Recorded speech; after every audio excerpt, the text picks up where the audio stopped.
لا شريك له ونشهد أن سيدنا ومولانا محمدا عبده ورسوله صلى الله عليه وعلى آله وأصحابه وبارك وسلم تسليما كثيرا كثيرا أما بعد فأعوذ بالله من الشيطان الرجيم بسم الله الرحمن الرحيم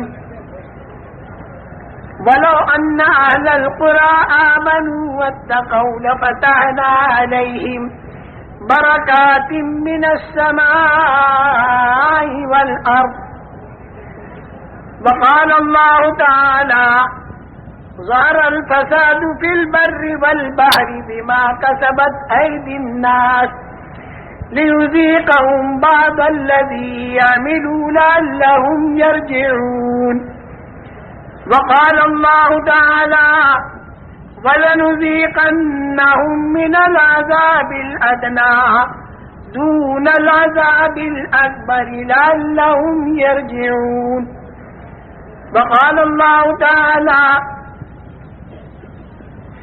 حتى إذا جاء أحدهم الموت قال رب ارجعون لعلي أعمل صالحا فيما تركت كلا إنها كلمة هو قائلها ومن ورائهم برزخ إلى يوم يبعثون وقال الله تعالى ربنا أمتنا اثنتين وأحييتنا اثنتين فاعترفنا بذنوبنا فهل إلى خروج من سبيل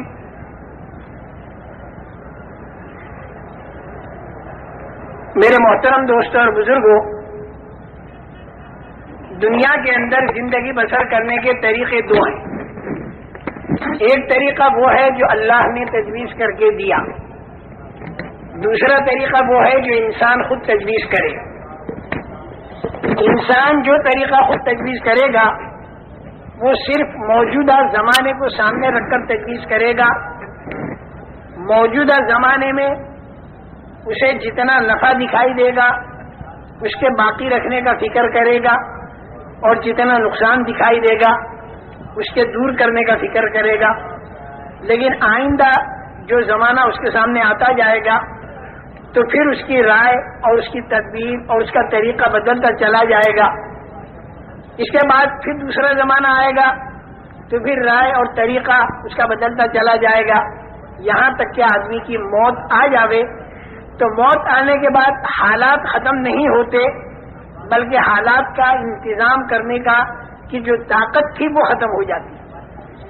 عام طور سے یہ سمجھا جاتا ہے کہ موت آئی تو حالات ختم ہو گئے، خوشحال آدمی کی خوشحالی ختم ہو گئی اور بدحال آدمی کی بدحالی ختم ہو گئی، جو بیمار تھا اس کی بیماری ختم ہو گئی، جو بھوکا پیاسا تھا بھوک پیاس اس کی ختم ہو گئی، جو خوب کھاتا پیتا تھا تو خوب کھانا پینا ختم ہو گیا، عزت والے کی عزت ختم ہو گئی، ذلت والے کی ذلت ختم ہو گئی۔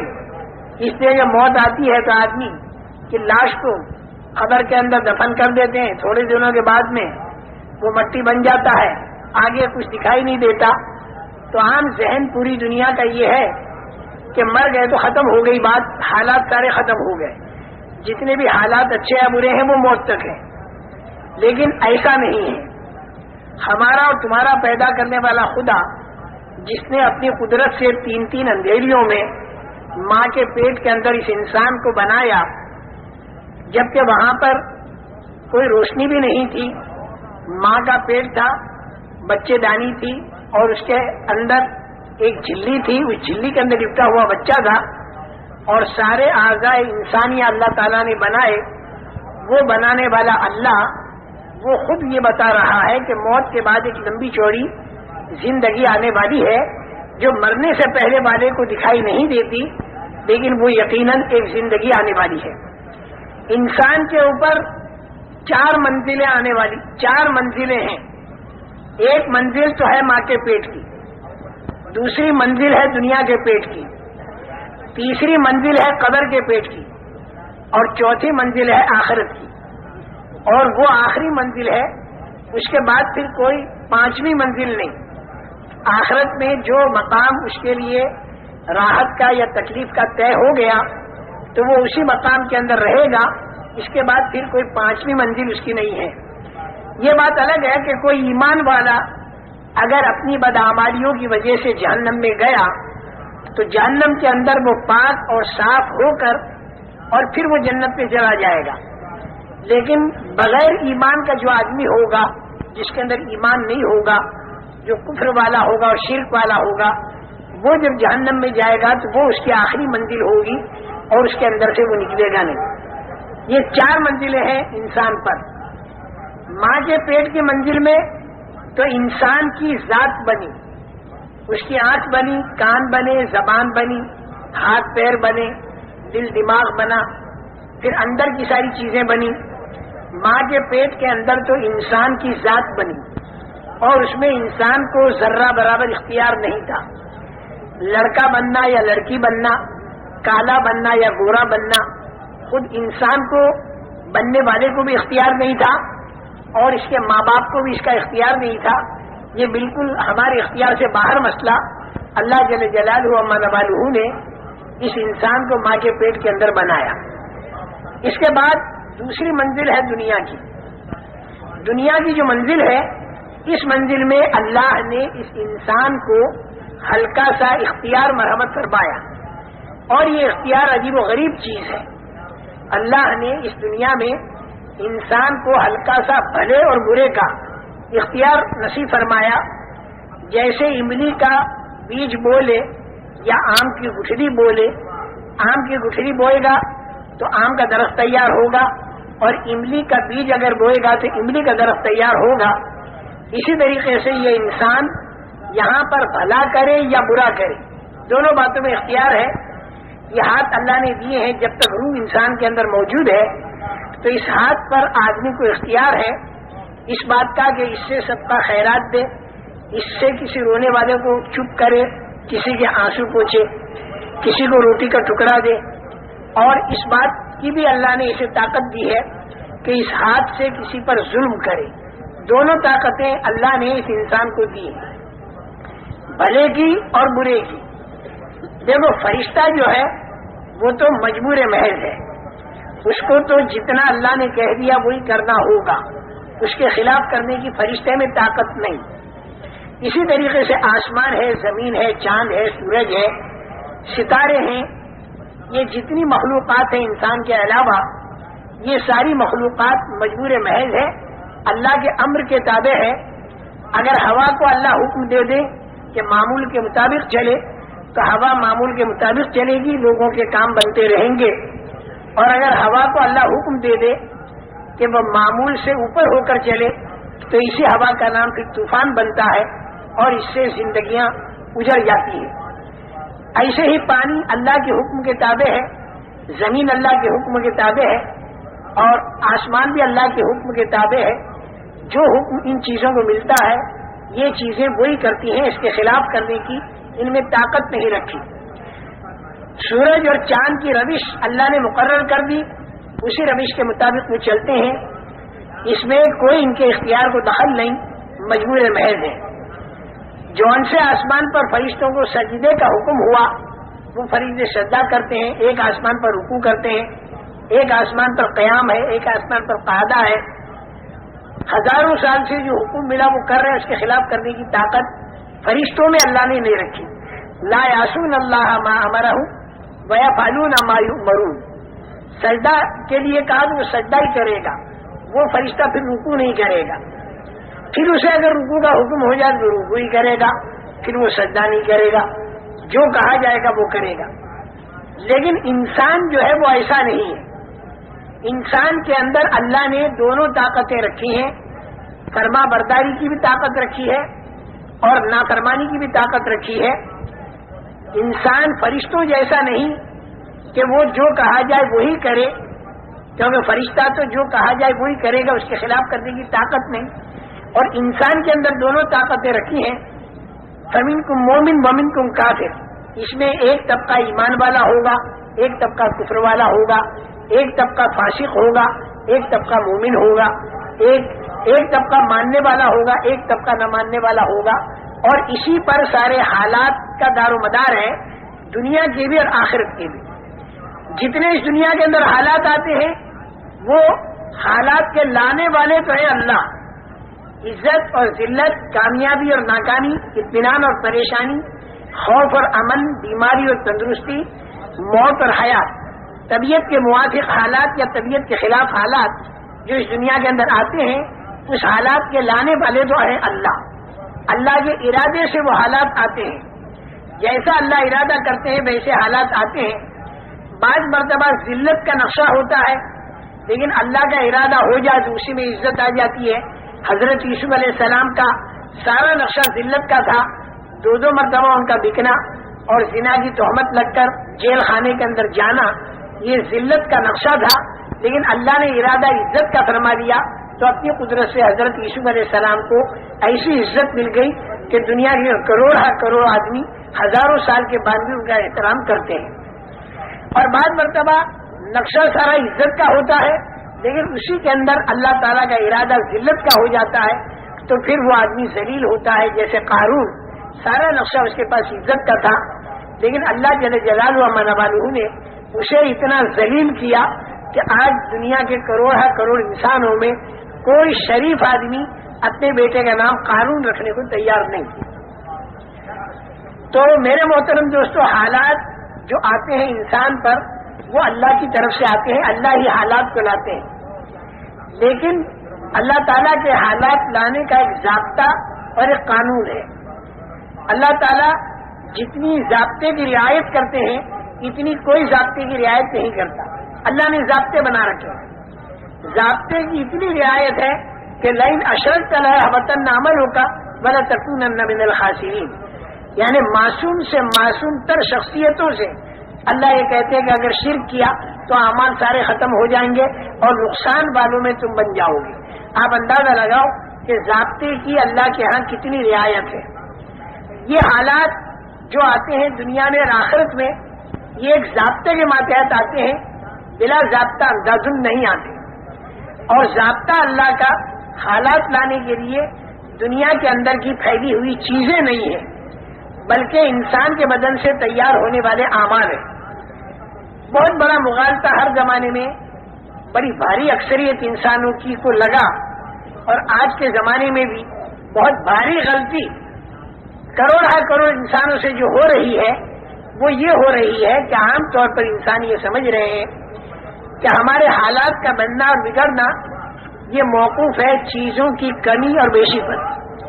اگر چیزیں ہمارے ہاتھ میں زیادہ ہوں گی تو ہمارے حالات بنیں گے، اور اگر چیزیں ہمارے ہاتھ میں کم ہوں گی تو ہمارے حالات بگڑیں گے۔ یہ عام لوگوں کا ذہن ہر زمانے میں رہا، فرعون کا بھی یہی ذہن رہا، قارون کا بھی یہی ذہن رہا، اور جتنی نافرمان قومیں گزری ان سب کا ذہن یہ رہا کہ ملک اور مال، روپیہ اور پیسہ، سونا اور چاندی، دکان اور کھیت، یہ جتنی چیزیں ہمارے ہاتھ میں زیادہ ہوں گی اتنے ہمارے حالات بنیں گے۔ اللہ کی طرف سے بھیجے ہوئے جو انبیاء کرام علیہم السلام تھے، انہوں نے آ کر ہر زمانے میں انسانوں کا یہ ذہن بنایا کہ حالات آتے ہیں اللہ کی قدرت سے، حالات آتے ہیں اللہ کے ارادے سے، لیکن اللہ تعالیٰ نے حالات کے لانے کا ایک ضابطہ بنا رکھا ہے، اور وہ ضابطہ جو ہے وہ انسان کے بدن سے تیار ہونے والے اعمال ہیں، اور انسان کے دل کے اندر کا یقین ہے۔ اگر اس کے دل کے اندر کا یقین ٹھیک ہو جائے اور اس کے بدن سے تیار ہونے والے اعمال ٹھیک ہو جائیں، آنکھوں کا دیکھنا، کانوں کا سننا، زبان کا بولنا، ہاتھ کا پکڑنا، پیروں کا چلنا، دل اور دماغ کا سوچنا اگر ٹھیک ہو جائے تو اللہ تعالیٰ حالات اچھے لاویں گے، اور اگر انسان کے اعمال خراب ہو جائیں تو اللہ تعالیٰ حالات خراب لاویں گے۔ دوسرے لفظوں میں اس سے بھی آسان لفظ جو ہے وہ یہ کہ اگر دینداری ہوگی تو اللہ تعالیٰ کامیاب کریں گے، اور اگر بے دینی ہوگی تو اللہ تعالیٰ ناکام کریں گے۔ اگر دینداری کچے مکان والے کے پاس ہوگی تو اللہ کچے مکان والے کو کامیاب کریں گے، اور اگر بے دینی پکے مکان والے کے پاس ہوگی تو اللہ تعالیٰ پکے مکان والے کو ناکام کریں گے۔ لیکن ایک حیرت کی بات جو انسان کو حیرت میں ڈالتی ہے ہر زمانے میں اور آج کے دور میں بھی، وہ یہ کہ بہت سے دین والے، بہت سے ایمان والے، بہت سے اعمال والے، ان پر بھی تکلیفیں آ جاتی ہیں، اور بہت سے بغیر دین والے، بہت سے بغیر ایمان والے، بہت سے بے دین آدمی بہت سی مرتبہ دیکھے جاتے ہیں کہ وہ بڑے راحت میں ہوتے ہیں۔ اس کے بارے میں ایک بات اپنے ذہن میں بٹھا لیں، اصل کامیابی وہ ہے جو مل کر ختم نہ ہو، اور اصل ناکامی وہ ہے کہ جو آ کر ختم نہ ہو۔ ایک بات یہ ذہن میں بٹھا لیں، عام طور سے آدمی دیکھتا ہے کہ بے دین آدمی رشوت بھی لیتا ہے، جھوٹ بولتا ہے، دھوکہ دیتا ہے، غبن کرتا ہے، خیانت کرتا ہے، پیسہ اس کے پاس بہت ہے، کھانا کپڑا مکان سواریاں بہت مزے کے اندر ہے، تو آدمی سمجھتا دیکھو بے دین ہے لیکن پھر بھی کامیاب ہے۔ لیکن اللہ تعالیٰ اس کو ناکام کہتے ہیں، کیونکہ یہ جو کامیابی دکھائی دی جا رہی ہے، یہ کامیابی موت پر ختم ہو جائے گی، اور بعض مرتبہ موت سے پہلے ختم ہو جاتی ہے، اور موت کے بعد پھر جو ناکامی شروع ہوگی تو وہ ناکامی بڑی لمبی ناکامی ہوگی، بڑی لمبی۔ اگر آدمی حالت کفر یا شرک میں مرا تو پھر وہ ناکامی ایسی ہوگی جو کبھی ختم نہیں ہوگی، جس کو اللہ تعالیٰ خسران المبین کہتے ہیں۔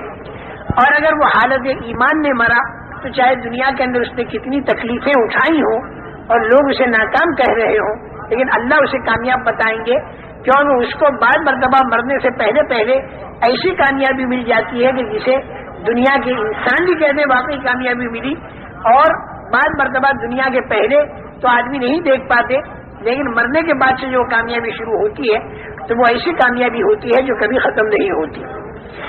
موت پر حالات ختم نہیں ہوتے، بلکہ موت پر حالات بڑھ جاتے ہیں۔ اگر مرنے کے بعد اچھا حال آیا تو وہ اچھا حال بڑھ جائے گا، مرنے کے بعد اگر برا حال آیا تو وہ برا حال بھی بڑھ جائے گا۔ جیسے دنیا کے حالات ہیں ویسے نہیں رہیں گے، دنیا کا جیسا اچھا حال ہے، موت کے بعد اگر کسی کو اللہ نے اچھا حال دیا تو وہ دنیا جیسا اچھا حال نہیں ہوگا، بلکہ وہ بڑا ہوا ہوگا۔ چھوٹے میں چھوٹی ادنا سے ادنا درجے کی جنت اگر اللہ نے کسی کو دے دی جو ایمان کے ذرے پر ملے گی تو وہ اتنی بڑی ہوگی کہ جس کے اندر جو پوری دنیا سے 10 گنا بڑی ہوگی، اور 70-72 اس میں ہوں گی بیویاں، اور 80,000 اس میں ہوں گے خدمت گزار، اور دودھ کی نہریں، پانی کی نہریں، شہد کی نہریں اور پاکیزہ شراب کی نہریں اس کے اندر چل رہی ہوں گی۔ سونے اور چاندی کی اینٹوں کے بنے ہوئے مکانات ہوں گے، ان کے جوڑنے کا گاڑا مشک کا ہوگا، اور جنت کی زمین کی مٹی زعفران کی ہوگی، اور پتھر اور کنکر ہیرے اور جواہرات کے ہوں گے، اور جو نعمت ملے گی وہاں پر کبھی چھینے گی نہیں۔ جنت میں جانے والا ہر آدمی جوان ہوگا، جوانی اس کی کبھی ختم نہیں ہوگی۔ مرد بھی اور عورتیں بھی 30-33 سال کی عمر کے ہو کر جنت میں جائیں گے، چاہے مرنے کے وقت میں عمر ان کی 90 سال کی ہوئی ہو، لیکن جنت میں جاتے ہوئے 30-33 سال کی عمر ہوگی، اور 50 کروڑ سال کے بعد اگر اس جنتی کو دیکھا جائے تو ویسا ہی جوان جاپان 30-33 سال کا ہوگا۔ جوانی ملی ختم نہیں ہوگی، اور زندگی ملی تو وہ بھی کبھی ختم نہیں ہوگی۔ موت کا وہاں پر ڈر نہیں، مکانات کے بوشیدہ ہونے کا ڈر نہیں، نہروں کے سوکھنے کا خطرہ نہیں۔ مرد ایک جگہ تکیہ لگائے بیٹھے ہوں گے مشہری پر، اور ان کی بیوی، اس مرد کی بیوی دوسرے کنارے پر تکیہ لگا کر بیٹھی ہوگی مشہری پر، اور سارا ایک عجیب و غریب منظر ہوگا۔ لا خوف علیہم ولا هم یحزنون، نہ تو آگے کا کوئی ڈر اور نہ پیچھے کا کوئی غم، نہ تو جوانی کے ختم ہونے کا غم، نہ زندگی کے ختم ہونے کا غم، کسی قسم کا کوئی ڈر بھی نہیں، کسی قسم کا کوئی غم بھی نہیں۔ تیز رفتار سواریاں، اگر دوسری جنتوں میں جانا ہوا اعلیٰ قسم کی تو وہاں پر بھی جانے کی اجازت ملے گی، اور ہفتے میں ایک مرتبہ کم سے کم اللہ تعالیٰ کی زیارت اور دیدار، یہ ایک اتنی بڑی نعمت ہوگی کہ جنت کی ساری نعمتیں اس کے سامنے ماند ہوں گی۔ اللہ کو اگر اس دنیا میں کسی نے نہ پہچانا اور اللہ کی معرفت اگر کسی کو نہ ملی تو زندگی اس کی بیکار گئی۔ اللہ کی معرفت جس کو مل جاتی ہے اور ایمان والا جو آدمی بن جاتا ہے تو پھر اللہ تعالیٰ کی زیارت وہاں پر ہوتی ہے، اور یہ ساری جنت کی نعمتوں میں اعلیٰ قسم کی نعمت ہوتی ہے۔ اللہ تعالیٰ اس کی ہمت افزائی فرماتے ہیں، دل جوئی فرماتے ہیں، یہ فرماتے ہیں کہ تجھے اور کچھ چاہیے؟ تو وہ یہ کہتا ہے کہ اے اللہ، ہر لائن کی نعمتیں تو نے ہمیں دے دی، اب ہم تجھ سے اور کیا مانگیں؟ تو اللہ تعالیٰ یہ فرمائیں گے کہ ایک نعمت میں تمہیں اور دیتا ہوں، وہ یہ کہ میں تم سے راضی ہو گیا، میں تم سے ناراض نہیں ہونے کا۔ کیونکہ اللہ کا ناراض ہونا بہت بڑی مصیبت اور اللہ کا راضی ہونا بہت بڑی نعمت۔ سورہ فاتحہ میں یہی دو دعائیں مانگی جاتی ہے کہ انعمت علیہم والے راستے پر ہمیں چلانا اور مغضوب علیہم والے راستے پر مت چلانا۔ انعمت علیہم والے راستے پر ہمیں چلانا، مغضوب علیہم والے راستے پر ہمیں مت چلانا۔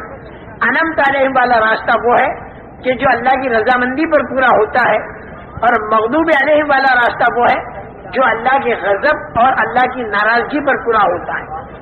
تو میں نے یہ عرض کیا میرے محترم دوستو کہ وہاں مرنے کے بعد جو اچھے حالات آئیں گے تو وہ بہت زیادہ اچھے ہوں گے، اور اگر خدا نہ خواستہ اگر برے حالات آئے تو وہ برے حالات بھی بہت ہی برے ہوں گے۔ جیسے دنیا کے ہیں ویسے نہیں، دنیا کے اندر کسی کو سزا ہوتی ہے اگر تو وہ 5.25 فٹ کے بدن کو ہوتی ہے، لیکن جہنم کے اندر اگر سزا ہوگی تو وہ بدن اتنا بڑا بنا دیا جائے گا کہ ایک دھار احد کے پہاڑ کے برابر، اور کھال اتنی موٹی کہ 3 رات تک چلو تب جا کے اس کی کھال پوری ہو، اتنا بڑا بدن بنا کر سانپ اونٹ کے برابر اور بچھو خچر کے برابر ایک مرتبہ کاٹے تو 40 سال تک تکلیف باقی رہے۔ اللہ تعالی حفاظت فرمائے۔ اور آدمی پریشان، چاروں طرف سے فرشتوں کا ہتھوڑوں سے مارنا، آگ کا جلانا، اندھیرے کا ستانا، اس آگ میں اندھیرا، اور سانپوں اور بچھوؤں کا کاٹنا، بھوک اور پیاس کا ستانا، اور آدمی پریشان حال، بھاگنا چاہے گا تو دروازے بند ملیں گے، بڑے بڑے فرشتوں کے پہرے ملیں گے، اور فرشتوں سے کہے گا کہ تم ہماری کچھ مدد کرو، تو فرشتے مختلف لائن کے جواب دیں گے۔ فرشتے کہیں گے الم یاتکم نذیر، کیا تمہارے پاس کوئی سمجھانے والا نہیں آیا تھا، چونکانے والا نہیں آیا تھا دنیا کے اندر؟ قالوا بلا قد جاءنا نذیر فکذبنا وقلنا ما نزل اللہ من شیء ان انتم الا فی ضلال کبیر وقالوا لو كنا نسمع او نعقل ما كنا في اصحاب السعير فاعترفوا بذنبهم فسحقا لاصحاب السعير۔ وہ کہیں گے بے شک ہم کو سمجھانے والے آئے تھے، قد جاءنا نذیر، تو ہم نے ان کو جھوٹا سمجھا، ہم یہ سمجھے کہ جنت اور دوزخ یہ خیالی چیز ہے، کچھ بھی نہیں، دل بہلانے کی یا صرف دھمکانے کی ایک چیز ہے۔ ہم کو یہ نہیں معلوم تھا کہ یہ واقعہ ہوگا اور ایسا ہوگا۔ کاش کہ اس دن اگر ہم مان لیتے اور سن لیتے، سمجھ لیتے، تو آج ہم یہاں پر جہنم کے اندر نہ ہوتے، اپنے گناہوں کا وہ اعتراف اور اقرار کریں گے۔ لیکن یہ اعتراف اقرار کرنا وہاں ان کے کام نہیں آئے گا۔ بہت بڑا داروغہ ہو گئے فرشتہ، اس سے کہیں گے کہ تو اللہ سے یہ دعا کر، بنا دو یا مالک لیقضی علینا ربک قال انکم ماکثون۔ داروغے کا نام ہوگا مالک۔ اے مالک تو اللہ سے کہہ دے کہ ہم کو وہ ختم کر دے بالکل، تو وہ جواب دے گا کہ بالکل ایسا نہیں ہوگا، اب تمہیں یہیں پر رہنا ہوگا۔ الگ الگ جواب۔ شیطان سے کہیں گے تیری بات ہم نے مانی اور ہم یہاں پر آئے، تو ہمارا ساتھ دے۔ وہ کہے گا فلا تلومونی ولوموا انفسکم ما انا بمصرخکم وما انتم بمصرخی، نہ تو میں تمہاری مدد کر سکتا ہوں نہ تم میری مدد کر سکتے ہو۔ میں نے تمہیں غلط بات کہی، تم نے کیوں مانی؟ اللہ تم سے صحیح کہہ رہا تو اس کی کیوں نہیں مانی؟ یہ شیطان کا جواب ہوگا۔ چاروں طرف سے مایوس ہو گئے، پھر دیکھیں گے کہ بڑے بڑے جو چودھری اور بڑے بڑے ذمہ دار دنیا کے اندر جب کوئی بات پیش آتی تھی تو ان بڑوں بڑوں کے پاس جاتے تھے اور ان سے کہتے تھے کہ بھائی ہم ایک پریشانی میں ہیں تو ہماری پریشانی کو دور کرو۔ تو ان بڑوں بڑوں کے پاس بڑے لیڈر، بڑے نیتا، بڑے چودھری، بڑے سردار ان کے پاس جائیں گے اور کہیں گے ہمیں پریشانی میں ہیں، چاروں طرف سے ہم کو سانپ کاٹتے ہیں، فرشتے مارتے ہیں، آگ جلاتی ہے، ہم بھاگ نہیں سکتے، فرشتے ذرا بھی ہم پر رحم نہیں کرتے، شیطان ہمارا ساتھ نہیں دیتا، تم ہمارے بڑے ہو، تم ہمارے لیے کوئی راستہ سوچو. تو وہ کہیں گے استبر الذین اتبعوا، وہ لوگ کہیں گے کہ ہم کچھ نہیں کر سکتے، ہم بری ذمہ ہیں، ہم کچھ نہیں کر سکتے. تو اب یہ چھوٹے پھر یوں کہیں گے کہ اب کی مرتبہ اگر اللہ نے ہم کو دنیا میں بھیجا تو اب ہم تمہاری پارٹی میں نہیں ہوں گے، اس لیے کہ تم نے ہم کو غلط راستہ بتایا. اور پھر وہ بددعائیں کریں گے، ربنا انا اطعنا سادتنا وکبراءنا فاضلونا السبیل ربنا آتهم ضعفین من العذاب ولعنهم لعنا کبیرا. اے اللہ، ہم نے اپنے سرداروں کی مانی اور ہم نے اپنی چودھریوں کی مانی، لیکن اس نے ہم کو تیرے راستے سے ہٹا دیا. اے اللہ، تو ان کے اوپر دگنا عذاب ڈال دے، اور اے اللہ، تو ان کے اوپر اپنی لعنت کو برسا. میرے محترم دوستو، ایک بہت بڑا منظر کل قیامت کا آنے والا ہے، اور اس میں کھرے اور کھوٹے کا فیصلہ ہوگا. یہ خبر انبیاء کرام علیہ السلام نے اللہ کے پاس سے لا کر ہمیں دی. اس کی تیاری کرنے کا زمانہ اس دنیا کا زمانہ ہے. مرنے کے بعد پھر کوئی تیاری آدمی نہیں کر سکتا. جب آدمی قبر کے اندر چلا گیا تو حالات تو بڑھ گئے، چاہے اچھے ہوں چاہے برے ہوں، لیکن انتظام کی طاقت ختم ہو گئی. موت کے معنی کیا ہے؟ انسان کے انتظام کی طاقت کا ختم ہو جانا. دنیا کے اندر اگر خدا نہ خاصا یہاں سانپ آ جائے تو آدمی ڈنڈے سے مارے گا یا کم سے کم بھاگ جائے گا، آگ لگ جائے پانی سے بجھائے گا. اگر روشنی بند ہو جائے تو آدمی ٹارچ وغیرہ جلائے گا. آدمی کو بھوک لگے جا کر کھانا کھائے گا. آدمی کو پیاس لگے ڈول رسی سے پانی کھینچ کر اور پی لے گا. یہاں آدمی کے اوپر اگر کوئی حال آ دے تو اس کے پاس قوت انتظام ہے. اور موت کے کیا معنی؟ موت کے یہ معنی کہ آدمی کے اندر سے قوت انتظام ختم. قبر کے اندر سانپ تو آیا، ہٹانے کی طاقت ختم. اندھیرا آیا، اجالا لانے کی طاقت ختم. پٹائی ہو رہی، اس سے بچنے کی طاقت ختم. اگر 5-10 ڈنڈے رکھ بھی دیں میں رشتے دار تو دنیا کے ڈنڈوں سے قبر کے سانپ نہیں مرتے، اور دنیا کے پانی سے قبر کی آگ نہیں بجھتی، اور دنیا کی ٹارچ سے قبر کا اندھیرا دور نہیں ہوتا، اور دنیا کی چیزوں سے قبر کے اندر سہولت نہیں ملتی. وہاں آدمی جب دیکھے گا کوئی راستہ نہیں تو پھر وہ اللہ سے یوں کہے گا کہ اے میرے اللہ، میرے کو تو واپس لوٹا دے. اتنا تو وہ بھی جانے گا کہ قبر میں کچھ کر نہیں سکتا.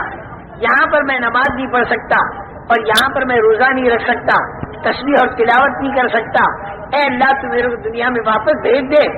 کتنی بڑی دولت یہ دنیا کی زندگی تھی جو میرے ہاتھ سے نکل گئی.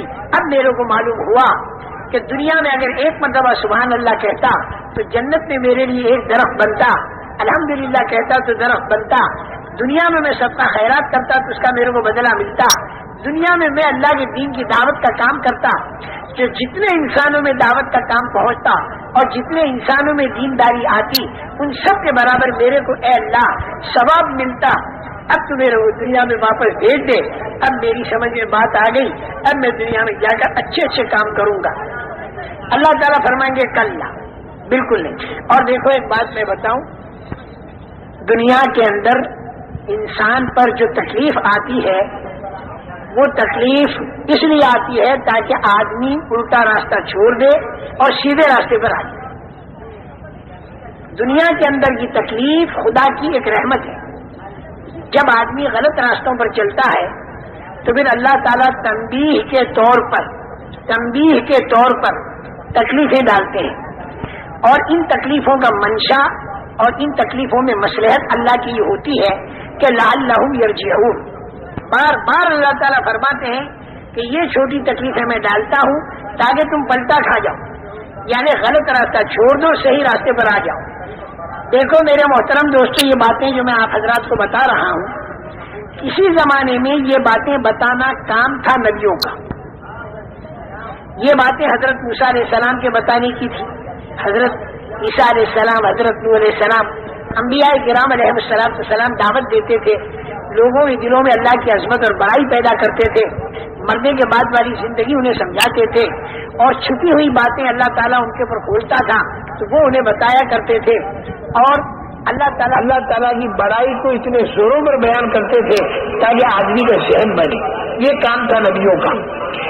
لیکن حضور اکرم صلی اللہ تعالی علیہ وسلم پر اللہ تعالیٰ نے نبوت کو ختم کر کے اب یہ کام جو تھا یہ اس امت کے ذمہ ڈال دیا۔ تو میں بحیثیت ایک امتی ہونے کے آپ حضرات کے سامنے ان باتوں کو کرتا ہوں، اور آپ حضرات کی بحیثیت امتی ہونے کے اس دعوت کو لے کر پورے عالم کے اندر پھیل جائیں، کیونکہ لوگ اگر بغیر ایمان کے مرے تو مرنے کے بعد پھر ان کے پاس کوئی راستہ نہیں۔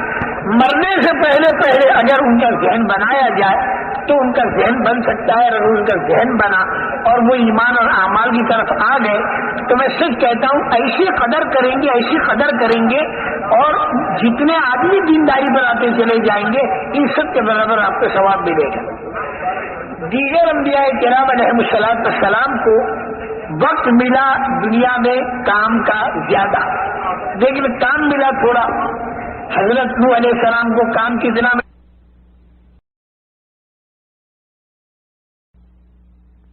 بحیثیت ایک امتی ہونے کے آپ حضرات کے سامنے ان باتوں کو کرتا ہوں، اور آپ حضرات کی بحیثیت امتی ہونے کے اس دعوت کو لے کر پورے عالم کے اندر پھیل جائیں، کیونکہ لوگ اگر بغیر ایمان کے مرے تو مرنے کے بعد پھر ان کے پاس کوئی راستہ نہیں۔ مرنے سے پہلے اگر ان کا ذہن بنایا جائے تو ان کا ذہن بن سکتا ہے، اگر ان کا ذہن بنا اور وہ ایمان اور اعمال کی طرف آ گئے تو میں سچ کہتا ہوں ایسی قدر کریں گے اور جتنے آدمی دینداری پر آتے چلے جائیں گے ان سب کے برابر آپ کو ثواب ملے گا۔ دیگر انبیاء کرام علیہم السلام کو وقت ملا دنیا میں کام کا زیادہ، لیکن کام ملا تھوڑا۔ حضرت نوح علیہ السلام کو کام کتنا ملا؟ صرف اپنی قوم کے اندر انہیں کام کرنا تھا دین کا، انا ارسلنا نوحا الی قومہ، لیکن دعوتی لائن کی عمر کتنی ملی؟ 950 سال کی دعوتی لائن کی عمر ملی۔ ہر نبی کو کام ملا تھوڑا اور وقت ملا زیادہ، لیکن ہمارے نبی کریم صلی اللہ تعالی علیہ وسلم کو اللہ تعالیٰ نے کام تو دیا کتنا؟ پورے دین کو زندہ کرنا، پوری دنیا میں زندہ کرنا اور قیامت تک کے لیے زندہ کرنا۔ کام تو ملا اتنا، لیکن وقت کتنا ملا؟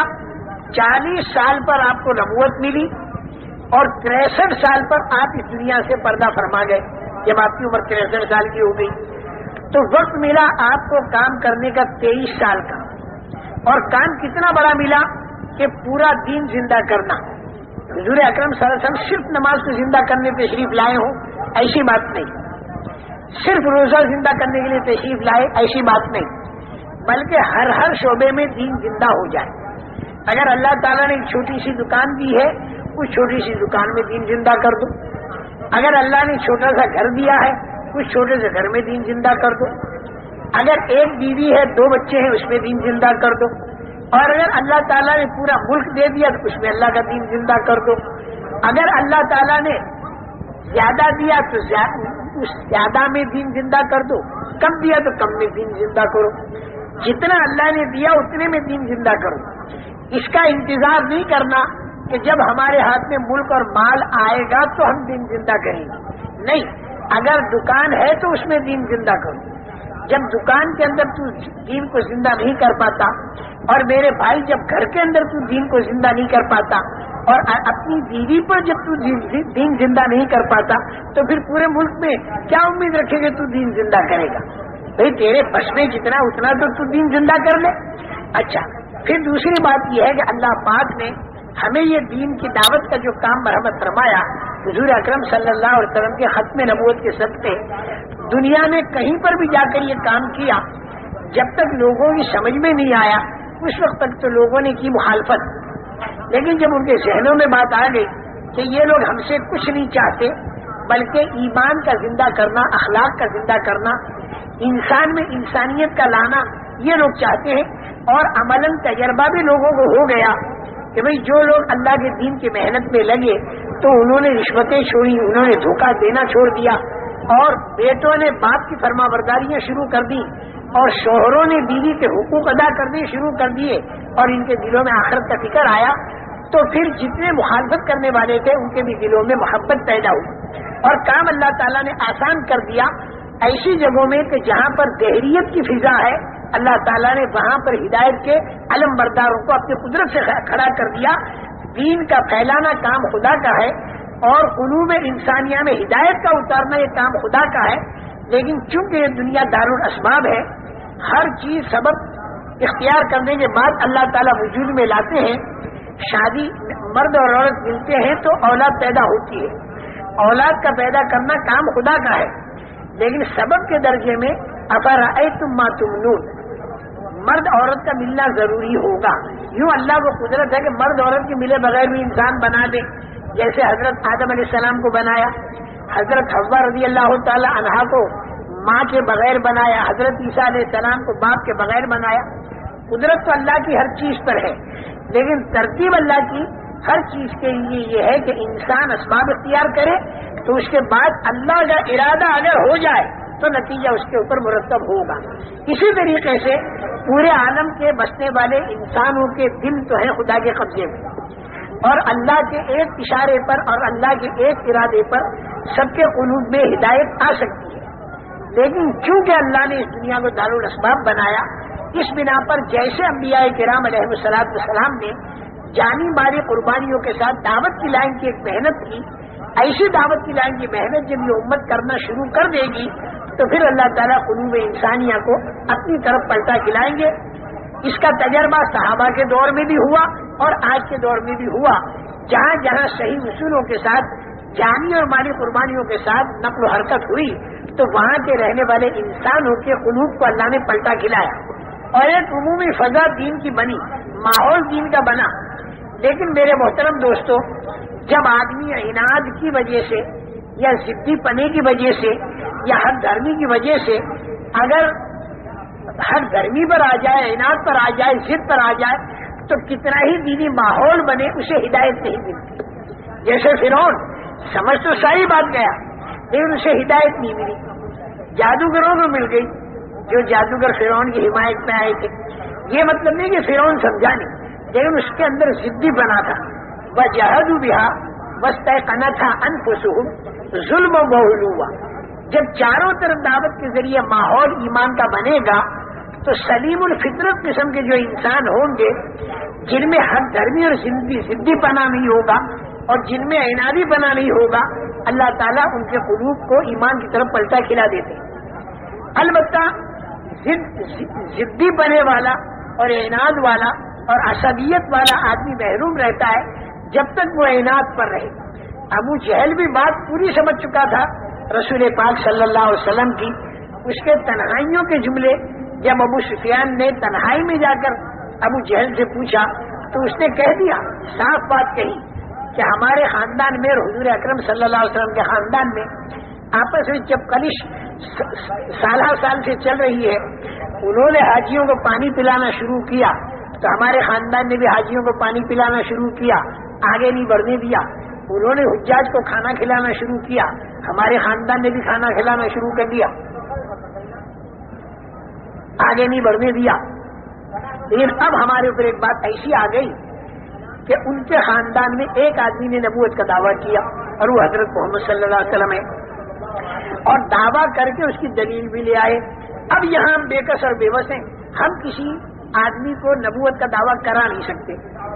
حضور اکرم صلی اللہ علیہ وسلم نے نبوت کا دعویٰ کیا، انہوں نے دلیل مانگی، انہوں نے کہا کہ یہ قرآن پاک جو تم لاتے ہو ہمارے سامنے، یہ تم خود گھڑ کے لاتے ہو، خدا کا کلام نہیں۔ تو حضور پاک صلی اللہ علیہ وسلم نے فرمایا کہ بہت آسان ترکیب میں تمہیں بتاتا ہوں میری نبوت کے فیل کرنے کی، وہ یہ ہے کہ بھائی تم جیسا قرآن میں بنا رہا ہوں اے پڑھا تو تم سارے پڑھے لکھے جمع ہو کر ایسا قرآن بنا دو۔ نہیں کر سکے، فرمایا چلو 10 صورتیں بنا لو۔ نہیں کر سکے تو فرمایا چلو تم ایک صورت بنا لو۔ اس کو بھی نہیں کر سکے تو فرمایا کہ فلیاتوا بحدیث مثلہ، چلو ایسی تم ایک بات بنا کے لاؤ۔ میں بے پڑھا اگر ایسا حیرت انگیز کلام بنا سکتا ہوں تو تم سارے پڑھے لکھے جمع ہو جاؤ، اور تم ایک بات یا ایک سورت یا 10 سورتیں یا پورا قرآن تم بنا لاؤ. بدر کے اندر ابو جہل اور عتبہ اور شیبہ اور ولید یہ سارے کے سارے گلا کٹوانے کو تیار ہیں، لیکن قرآن پاک جیسی ایک سورت بنانے کو تیار نہیں. قرآن پاک یعنی اگر یہ ان کے بس میں ہوتی تو گلا کٹوانے سے آسان سے ایک سورت بنا لیتی. اور یہ کہہ دیا گیا کہ نہ تو تم بنا سکو گے، قیامت تک سارے کے سارے اگر جمع ہو جائیں تو سب مل کر نہیں بنا سکتے. میرے محترم دوستوں، نبی جب اللہ کی طرف سے کوئی بات کہتا ہے اور وہ بات عام نظروں کو دکھائی نہیں دیتی اور عام آدمیوں کو منمانی ہوتی ہے تو نبی کو سب سے پہلے اپنی نبوت کی دلیل پیش کرنی پڑتی. اور ہر نبی معجزہ لے کر آئے اور ہر نبی کا معجزہ آسان تھا، اس لیے کہ نبی بات کریں گے جنت کی، جہنم کی، قبر کی، عذاب کی، ثواب کی، فرشتوں کی، اور یہ وہ ساری چیزیں ہیں کہ جو انسان کی آنکھوں سے دکھائی نہیں دیتی. اب جو چیز آنکھوں سے دکھائی نہیں دیتی وہ چیز بتانے والا پکا صحیح ہو تو مانی جائے گی، ورنہ نہیں مانی جائے گی. اس لیے اللہ جل جلالہ و من والہ نے جس کو اپنا رسول یا نبی بنا کر بھیجا اس کے ساتھ معجزہ بھیجا. حضرت موسیٰ علیہ السلام کو اتنا آسان سا معجزہ دیا کہ جادوگر جو بالکل فرعون کی حمایت میں آئے تھے وہ سارے کے سارے جادوگروں نے جب حضرت موسیٰ علیہ السلام کے ڈنڈے کو اژدہا بنتا دیکھا تو فوراً سمجھ گئے کہ یہ جادو نہیں ہے بلکہ یہ حقیقت ہے.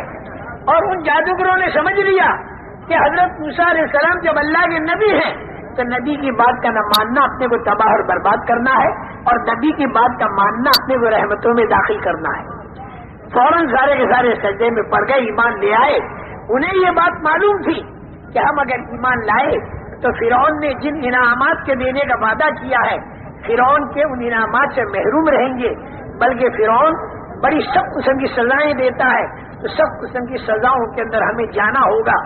لیکن اس کے باوجود وہ ایمان والے بنے اور فرعون سے یہ کہہ دیا کہ تیرا بس اگر چلتا ہے تو ہماری موت تک چلتا ہے، ہم مر جائیں گے، اس کے بعد تو کچھ نہیں کر سکتا. اور ہم تو ایمان لے آئے، آمنا برب العالمین رب موسیٰ و ہارون، حضرت موسیٰ حضرت ہارون کے رب پر ایمان لے آئے. جب یہ ایمان لائے نا جادوگر جو فرعون کی حمایت میں آئے تھے تو تاریخی روایتوں میں یہ بات ملتی ہے، حدیث کی نہیں، تاریخی روایتوں میں یہ بات ملتی ہے کہ لاکھوں کا مجمع وہاں پر کھڑا تھا دیکھنے کے لیے، وہ لاکھوں کا مجمع ایمان والا بن گیا. اور فرعون کی بیگم جو محل سرائے میں تھی وہ وہاں پر ایمان والی بنی، اور فرعون کے دربار کا ایک درباری وہ بھی ایمان والا بنا. اس نے اپنے ایمان کو چھپا رکھا. اور میں بتاؤں اس سے بھی آگے کہ فرعون خود کے اندر بھی یقین پیدا ہو گیا کہ یہ بات بوگس نہیں ہے بلکہ حقیقت ہے. لیکن اگر اس بات کو میں مانتا ہوں تو میری مونچھ نیچی ہو جائے گی، میری ناک نیچی ہو جائے گی. بس اس کی سرکشی نے اسے ماننے سے روکا، ورنہ سمجھ میں تو بالکل اس کے بھی آ گیا تھا. اور قرآن اسے کہتا ہے وَجَحَدُوا بِهَا وَاسْتَيْقَنَتْهَا أَنفُسُهُمْ ظُلْمًا وَعُلُوًّا. انکار جو تھا وہ سرکشی کی وجہ سے تھا، اپنی بلندی اور بڑائی کی وجہ سے تھا. انکار اس وجہ سے نہیں تھا کہ سمجھ میں نہیں آیا، یہ قرآن کہتا ہے. ابو جہل کا بھی جو انکار تھا وہ صرف مونچھ کی وجہ سے تھا، صرف ناک اونچی رہے اس کی وجہ سے تھا. اس وجہ سے انکار نہیں تھا کہ سمجھ میں نہیں آیا. اس لیے کہ ایسی بات حضور اکرم صلی اللہ علیہ وسلم نے کہہ دی کہ آج تک کی رہتی دنیا اس بات کا مقابلہ کرنے سے عاجز ہے. حضور اکرم صلی اللہ علیہ وسلم پورے عالم کے لیے نبی بنا کر بھیجے گئے، قیامت تک کے سارے زمانوں کے لیے نبی بنا کر بھیجے گئے. تو اللہ تعالیٰ نے حضور اکرم صلی اللہ علیہ وسلم کو ایسا معجزہ مرحمت فرمایا کہ قیامت تک اس امت کے ہاتھ میں اپنے نبی کا معجزہ ہوگا، اور وہ معجزہ قرآن پاک ہے. زبور، توریت، انجیل جن زبانوں میں لکھی گئی وہ زبانوں کا جاننے والا ہمیں آج تک ایک نہیں ملا. ہم انکار نہیں کرتے کہ نہیں ہے، ہوں گے، لیکن ہم لوگ دنیا بھر میں پھرے، ہمیں ایک آدمی زبور کی زبان کا جاننے والا، توریت کی زبان کا جاننے والا، انجیل کی زبان کا جاننے والا نہ ملا. لیکن قرآن جس زبان کے اندر اترا اس کے جاننے والے خدا کے دشمن بھی لاکھوں کی مقدار میں دنیا کے اندر موجود ہیں، لیکن یہ سارے کے سارے مل کر قرآن جیسی ایک صورت نہیں بنا سکتے۔ حضور اکرم صلی اللہ علیہ وسلم اللہ کے نبی تھے، ابو جہل بھی اس بات کو جانتا تھا، لیکن عناد کی وجہ سے اس نے انکار کیا اور مخالفت کی اور بدر میں آگے گلا کٹوا دیا، لیکن آخر تک اس نے نہیں مانا۔ حضور اکرم صلی اللہ تعالی علیہ وسلم مدینہ منورہ تشریف لے گئے، یہودیوں کے مدرسے میں تشریف لے گئے اور اس مدرسے میں جا کر یہ پوچھا کہ بتاؤ توریت کے اندر یہ مضمون ہے کہ ایک نبی آنے والے ہیں آخری؟ ان کا ہے وہ مضمون، ان کا وہ جو آخری نبی آنے والے ہیں اس کے اندر یہ علامتیں لکھی ہیں؟ ان کا ہاں یہ علامتیں لکھی ہیں۔ آپ نے یہ فرمایا کہ وہ نبی میں ہوں، لاؤ توریت اور اس کے اندر لکھی علامتیں میرے اندر دیکھ لو، اتنی پکی بات۔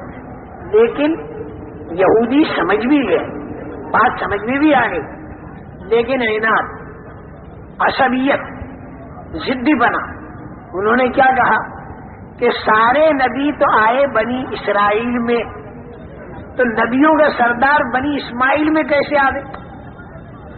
کیونکہ حضرت ابراہیم علیہ السلام کے دو بیٹے تھے نا، ایک حضرت اسماعیل ایک حضرت اسحاق، اور حضرت اسحاق کے صاحبزادے حضرت یعقوب تھے اور حضرت یعقوب کا دوسرا نام اسرائیل تھا، تو دو سلسلے چلے، ایک بنی اسرائیل کا ایک بنی اسماعیل کا۔ تو بنی اسماعیل میں تو کوئی نبی نہیں آیا سوائے حضور اکرم صلی اللہ علیہ وسلم کے، اور بنی اسرائیل کے اندر ہزاروں انبیاء کرام علیہ السلام آئے۔ تو اب یہ عناد ان یہودیوں کے اندر یہ تھا کہ بنی اسرائیل میں تو سارے نبی آئے، اکثر و بیشتر نبی آئے، اور نبیوں کا سردار بنی اسماعیل میں سے کیسے آیا؟ اگر بنی اسرائیل میں سے آتا تو ہم مانتے، لیکن چونکہ بنی اسماعیل میں سے اس لیے ہم نہیں مانتے۔ تو یہ بات یاد رکھنا، جب دعوت کے ذریعے ایمان کی فضا دنیا کے اندر بنتی ہے یا جس علاقے میں بنتی ہے، تو جو سلیم الفطرت قسم کے انسان ہوتے ہیں، جن میں ہر گرمی نہیں ہوتی، جن میں ضدی پنا نہیں ہوتا، جن میں عنادی پنا نہیں ہوتا، اللہ پاک انہیں ہدایت سے نوازتے۔ محروم ہدایت سے وہی آدمی رہتا ہے کہ جس میں ضدی پنا ہو اور جس نے اپنی استعداد اور اپنی صلاحیت کو ختم کر دیا ہو۔ لیکن میرے محترم دوستو، ہمیں نہیں معلوم کہ کس کے دل کی صلاحیت ختم ہو گئی اور کس کے دل میں صلاحیت باقی ہے۔ بعض مرتبہ شدید مخالفت کرنے والا آدمی بھی ایک موقع ایسا آتا ہے کہ وہ مخالفت کرنے والے کے دل کے اندر بھی اطمینان پیدا ہو جاتا ہے اور وہ بھی ایمان والا بن جاتا ہے۔ جیسے حضور اکرم صلی اللہ علیہ وسلم کے زمانے میں ابو سفیان نے کتنی مخالفت کی، سہیل ابن عمرو نے کتنی مخالفت کی، صفوان ابن امیہ نے کتنی مخالفت کی، حویطب ابن عبد العزیٰ نے کتنی مخالفت کی، ابو لہب کے بیٹے عتبہ نے کتنی مخالفت کی، معتب نے کتنی مخالفت کی۔ لیکن ایک دن وہ آیا کہ یہ جتنے مخالفت کرنے والے تھے، ان میں کے بہت سے ایمان والے بن گئے، اور ایسے ایمان والے بن گئے کہ انہوں نے ایمان کو دنیا میں پھیلانے کے لیے اپنی جان اور مال تک کو قربان کر دیا اور اللہ کے راستے میں اپنے آپ کو شہید بنا دیا۔ اس بنا پر ہم دنیا کے کسی آدمی کے ہدایت پر آنے سے ہم نا امید نہ ہو، ہمیں تو پورے عالم کو اپنی محنت کا میدان بنانا چاہیے۔ میری بات جو مڑی وہ یہاں سے مڑی کہ یہ جو میں بات عقائد پر کہہ رہا تھا اور ایمانیات پر کہہ رہا تھا اور اللہ کے ضابطوں پر جو کہہ رہا تھا، یہ بات کرنا کام تھا نبیوں کا، لیکن حضور اکرم صلی اللہ تعالی علیہ وسلم کی تشریف آوری پر نبیوں کا آنا بند ہو گیا، اور وہ نبیوں والا کام، سعادت مندی والا اور خوش نصیبی والا اس امت کو ملا۔ نبیوں کے اس کام سے جیسے اللہ کی رحمت برستی تھی، جب یہ امت اس کام کو کرے گی تو اللہ کی رحمت اس کام سے برسے گی، اور پورے عالم کے بسنے والے انسانوں کے اندر سے بے دینی ختم ہو کر دینداری آئے گی، اور جب دینداری آئے گی تو یہ جتنی فضائیں پریشانیوں کی دنیا کے اندر بنی ہوئی ہیں، یہ تو اپنی آنکھوں سے تم دیکھو گے کہ اللہ اس طریقے سے انفرادی اور اجتماعی پریشانیوں کو دور کرنے پر قادر ہیں کہ جیسے ناک بند ہو ایک آدمی کا اور چونا اور نوسادر کو رگڑ کر آدمی ناک کے پاس لاوے اور اس کا ناک کیسا کھلتا چلا جاتا ہے اور دماغ کیسا کھلتا چلا جاتا ہے، اس طریقے سے اللہ تعالیٰ ان پریشانیوں کے عالم کو دور کرے گا، اور آئندہ جو مرنے کے بعد والی پریشانیاں جو اس سے بھی زیادہ خطرناک قسم کی جو پریشانیاں ہیں جس کی طرف آدمی کا دھیان نہیں جاتا، اور آدمی مرنے کے بعد والی زندگی کو ایک سرسری سمجھتا ہے۔ سرسری اس لیے سمجھتا ہے کہ اس کو آنکھوں سے دکھائی نہیں دیتی، اس کو آنکھوں سے دکھائی نہیں دیتی۔ بہت سے آدمی تو بیچارے اسی کے اندر ڈوب رہے۔ ہم ایک سفر میں ہوائی جہاز میں تھے تو ایک بحریہ ہمارے پاس بیٹھا ہوا تھا، اس سے ہم نے تھوڑی سی بات کی، ذرا مانوس ہوا۔ یوں وہ تھا تو اپنے مشرک، لیکن بحریت کی طرف ضرور ہو گیا۔ وہ کہتا میں وید وغیرہ کو بھی نہیں مانتا۔ پھر اس نے مجھ سے یوں کہا مولوی صاحب ایک بات میں تم سے پوچھتا ہوں۔ میں نے کہا پوچھو۔ انہوں نے مولوی صاحب دنیا کے کروڑوں آدمی بلکہ ارباں ارب آدمی اللہ کو مانتے ہیں، مسلمان بھی، ہندو بھی، کرسچن بھی، یہودی بھی، نصارہ بھی، لیکن اس نے کہا مجھے حیرت یہ ہوتی ہے کہ کسی نے اللہ کو دیکھا تو ہے ہی نہیں، پھر یہ اللہ کو کیسے مانتے؟ جو چیز دکھائی نہیں دیتی اسے ہم کیسے مانتے؟ اس نے کہا مولوی صاحب معاف کرنا، میں نے بہت سے جوگیوں سے پوچھا لیکن میرے کو اطمینان نہیں دلا سکے، کیونکہ میرے ماں باپ اسی لائن کے تھے۔ میں نے ان سے پوچھا، کسی نے میرے کو اطمینان نہیں دلایا۔ تمہاری باتوں سے میرا اندازہ یہ ہو رہا ہے کہ شاید تم مجھے سمجھا سکو کہ جو اللہ دکھائی نہیں دیتا اس اللہ کو ہم کیسے مانیں۔ میں نے کہا دیکھو، وہ ڈاکٹر بھی تھے، ٹوکیو سے کوئی ڈگری لے کر آ رہے تھے اور جا رہے تھے اپنے وطن۔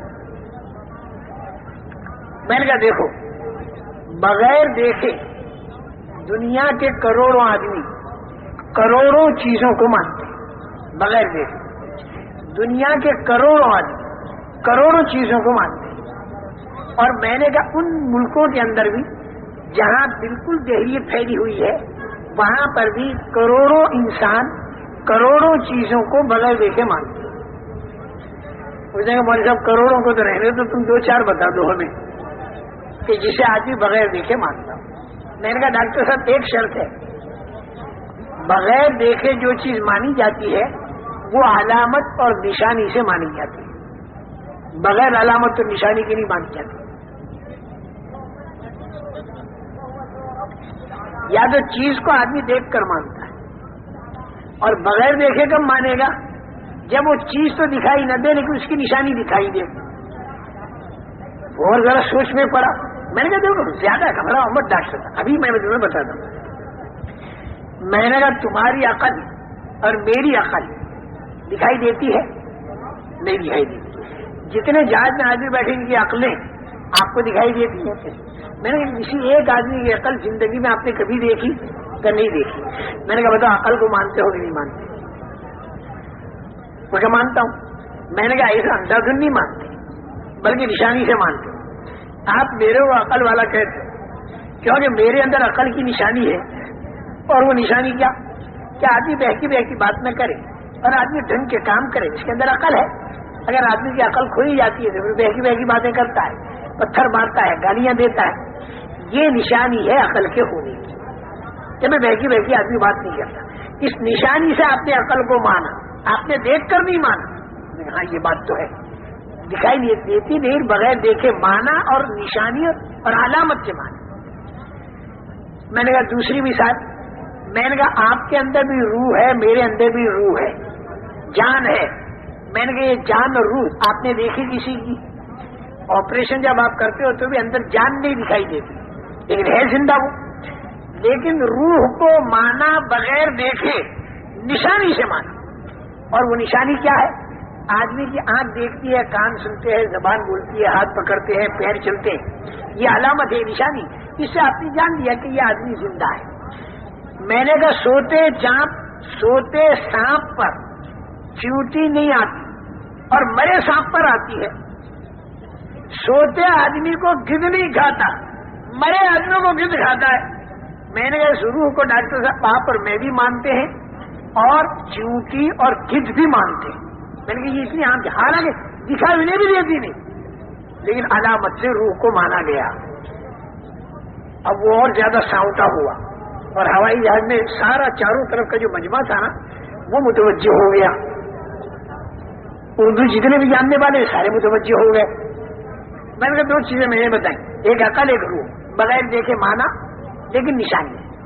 میں نے ایک تیسری چیز بھی لے لو. جنگل بیابان کے اندر اگر کوئی مکان بنا ہوا آپ نے دیکھا تو فوراً آپ کے ذہن میں یہ بات آئے گی کہ یہ مکان خود نہیں بنا بلکہ اس کا کوئی بنانے والا ہے. آپ نے اس بنانے والے کو دیکھا, ہم کا نہیں, تو بغیر دیکھے بنانے والے کو مانا, اس کا ہم مانا. لیکن آپ یہ نہیں بتا سکتے کہ وہ بنانے والا کالا ہے کہ گورا, لمبا ہے کہ ٹھیکنا, میں یہ نہیں بتا سکتا. لیکن اتنا تو آپ کو ماننا پڑے گا کہ اس مکان کا کوئی بنانے والا ہے.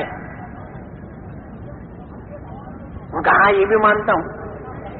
میں نے یہ مکان نشانی ہے اس بات کی کہ اس کا کوئی بنانے والا ہے. 3 باتیں ہو گئی. میں چوتھی لے لو. میں آپ کو ڈاکٹر مانتا ہوں, آپ کو کالج میں جاتے ہوئے میں نے دیکھا نہیں, آپ کی وہ سرٹیفکیٹ میں نے دیکھی نہیں, لیکن پھر بھی میں آپ کو ڈاکٹر مانتا ہوں. کیوں کہ آپ کے اندر نشانی ہے اس بات کی کہ آپ ڈاکٹر ہیں. بیماروں کو دیکھتے ہیں, دوا دیتے ہیں, طبیعت ٹھیک ہو جاتی ہے. اس سے معلوم ہوا کہ آپ ڈاکٹر ہیں, یہ نشانی ہے. مطلب میں نے آپ کا سرٹیفکیٹ نہیں دیکھا, اس نشانی سے میں نے آپ کو بغیر دیکھے ڈاکٹر مانا. 4 باتیں میں نے ایک 5ویں بتاؤں گا, ایسے بات 6 نہیں بتانے کا, میں تو کروڑوں میں کب تک بتاتا ہوں. میں نے کہا 5ویں ایسی بتاتا ہوں کہ بے پڑھا آدمی بھی اسے مانتا ہے. وہ کیا؟ میں نے کہا جنگل بیابان میں کوئی اونٹ جا رہا, کوئی اونٹ گزر گیا. ایک دیہاتی نے اونٹ تو دیکھا نہیں جاتے ہوئے, لیکن اس کی بینگنی دیکھ لی اور اس کے چلنے کے نشانات دیکھ لیے, اونٹ نہیں دیکھا. تو میں نے کہا بغیر دیکھے اس نے اونٹ کو مانا کہ نہیں مانا؟ اس کا مانا. میں اونٹ دیکھا تو نہیں, کبھی پھر کیسے مانا؟ کیونکہ مینگنی سے اور اس کے پیروں کے نشانات سے. تو میں نے کہا بغیر دیکھے اونٹ کو ایک بے پڑھا آدمی مانتا ہے مینگنی کی نشانی سے. تو میں نے کہا ڈاکٹر صاحب تم پڑھے لکھے اور کروڑوں پڑھے لکھے, ان کو اتنا نہیں معلوم کہ اتنا بڑا آسمان, اتنی بڑی زمین, اتنا بڑا چاند, سورج, منی کے 2 گندے قطروں سے اتنے بڑے انسان کا بننا, چھوٹے سے بیج سے اتنے بڑے درخت کا بننا, پھر درخت کے اوپر پھلوں کا آنا, پھلوں کے اندر رس کا آنا, پھر اس کے اوپر کمر کا لگنا. میں نے کہا یہ ساری باتیں اس بات کی نشانی نہیں ہے کہ اس کا کوئی بنانے والا. مینگنی سے اونٹ تو سمجھ میں آ گیا اور آسمان زمین سے اس کا بنانے والا سمجھ میں نہیں آیا. میں نے کہا اسی بنانے والے کو ہم اللہ کہتے ہیں اور بغیر دیکھے اسے مانتے ہیں, لیکن نشانی سے مانتے ہیں. وَمِنْ آيَاتِهِ خَلْقُ السَّمَاوَاتِ وَالْأَرْضِ وَاخْتِلَافُ أَلْسِنَتِكُمْ وَأَلْوَانِكُمْ إِنَّ فِي ذَلِكَ لَآيَاتٍ لِلْعَالِمِينَ وَمِنْ آيَاتِهِ منامكم بالليل والنهار وابتغاؤكم من فضله إن في ذلك لآيات لقوم يسمعون. اللہ تعالیٰ کی نشانیوں میں سے زمین اور آسمان ہے. کیسا بغیر کھمبے کے بنا ہوا ہے. ہزاروں سال ہو گئے لیکن اس میں کوئی درار نہیں پڑی. ہزاروں سال ہو گئے زمین کو, لیکن اپنے نظام کے ساتھ ہے. وَمِنْ آيَاتِهِ خَلْقُ السَّمَاوَاتِ وَالْأَرْضِ وَاخْتِلَافُ أَلْسِنَتِكُمْ وَأَلْوَانِكُمْ. تمہارے لہجوں کا الگ الگ ہونا, تمہاری آوازوں کا الگ الگ ہونا اور تمہاری صورتوں کا الگ الگ ہونا, یہ نشانی ہے اللہ کی دی ہوئی. اللہ کی صفت خلق کو آپ دیکھیے, جتنے انسان اللہ نے بنائے اتنے آوازیں اللہ نے بنائی اور اتنی صورتیں اللہ نے بنائی. اللہ کے خزانے کے اندر صورتیں بے حساب ہیں اور اللہ کے خزانے کے اندر آوازیں بے حساب ہیں. آدم علیہ السلام کے زمانے سے لے کر آج تک جتنے انسان بنائے اتنی اللہ تعالیٰ نے آوازیں بنائیں, اور آئندہ جتنے انسان اللہ بنائیں گے اتنی ہی آوازیں بنائیں گے. تو خدا کے خزانے میں آوازیں کتنی بے حساب اور خدا کے خزانے میں صورتیں کتنی بے حساب. حالانکہ ہر ایک کو وہی 2 آنکھیں, وہی ناک کے 2 نتھنے, وہی 2 کان, وہی 2 گال, وہی 1 ٹھوڑی, وہی 2 ہونٹ, یعنی فرق نہیں کیا کہ ایک باپ کے 10 بیٹے پہچاننے کے لیے کسی کو 3 آنکھیں دے دی، کسی کو 5 کان دے دی، ایسا نہیں کیا خدا نے، سب کو بالکل برابر برابر دیا. لیکن صورت جو ہے دیکھے جتنے آپ بیٹھے ہو لاکھوں کی مقدار میں، لیکن ہر آدمی کی صورت الگ ہے، ہر آدمی کی صورت. اللہ کے خزانے میں صورتیں بے حساب، اللہ کے خزانے میں آوازیں بے حساب، اللہ کے خزانے میں ہر چیز بے حساب ہے. دنیا چھوٹا برتن، یہاں اللہ تھوڑا تھوڑا ڈالتے ہیں، اور آخرت بڑا برتن، وہاں پر اللہ زیادہ زیادہ ڈالتے ہیں. لیکن خزانے میں ان کے بے حساب. تربوز کا ایک بیج لے لو، اس بیج کے اندر اگر کوئی یوں کہے کہ کروڑوں تربوز ہے تو یہ بھی اس نے بات پوری نہیں کہی. اگر کوئی یہ کہے کہ ایک بیج میں بے حساب تربوز بھرے ہوئے ہیں، یہ بات ٹھیک.